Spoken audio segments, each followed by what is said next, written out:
औज़ुबिल्लाहिमिनश्शैतानिर्रजीम बिस्मिल्लाहिर्रहमानिर्रहीम। इरशाद health centre की तरफ से हकीम इरशाद सैन तमाम नाज़रीन को अस्सलाम वालेकुम वरहमतुल्लाहि वबरकातुहू। आज की हमारी वीडियो बहुत ही अहम है। जिन मेरे दोस्तों के जिगर बढ़ जाते हैं, जिगर फैटी हो जाते हैं, जिगर के अंदर चर्बी बन जाती है, जिगर के ऊपर चर्बी बन जाती है, जिगर में वरम आ जाता है, स्प्लीन जिन दोस्तों की बढ़ जाती है, इनकी वजूहात के बारे में बात करते हैं।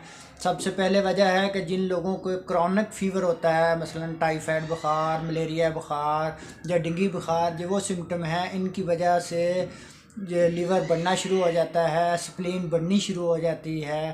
पहले इनका इलाज करवाया जाए तो इंशाअल्लाह फिर आप मुकम्मल सेहतमंद ज़िंदगी गुजार सकते हैं।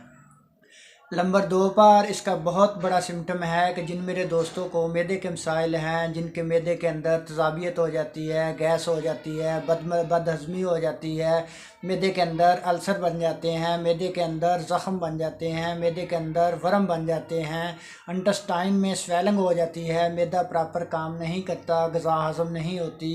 ये वो वजूहात हैं जिनके असरात इंसान के जिगर और स्प्लीन पर पड़ते हैं। तो इस वजह से उनके जिगर के अंदर वरम आ जाता है, जिगर बढ़ना शुरू हो जाता है, जिगर के अंदर चर्बी बढ़ना शुरू हो जाती है और स्वेलिंग हो जाती है, स्प्लीन बढ़ना शुरू हो जाती है। उन बुज़ुर्गों के लिए एक बेहतरीन नुस्खा है, मुजरब नुस्खा है। किसी भी करीबी पंसार स्टोर से आप ये चीज़ें बआसानी मिल जाएंगी। आपको नुस्खा नोट फरमा लें।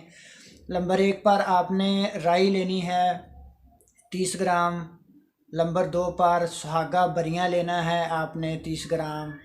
नंबर 3 पर रेवंड खताई लेनी है आपने 30 ग्राम। और नंबर 4 पर है देसी अजवाइन लेनी है आपने 30 ग्राम।